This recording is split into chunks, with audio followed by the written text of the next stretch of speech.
Yan, dito tayo ngayon sa Lasal. Yan, balik sa alma mater natin. Uh, Ito yung nagbigay ng daan ng maraming opportunity for me before.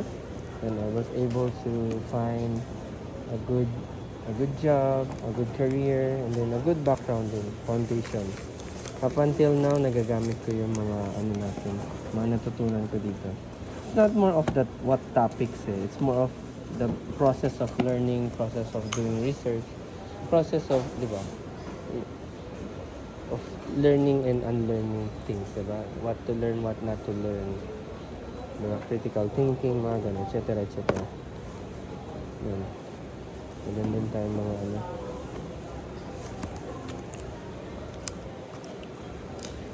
Baliktad na lang natin to. Oh. Bukas palitan ulit to. Okay. Oo, tape. Konti lang. Ano lang. Oo, isang side lang. Pwede na. Okay. Sinasagad niya ba ito? Dito na lang. Isa pa. Isa pa dito sa taas. Yan.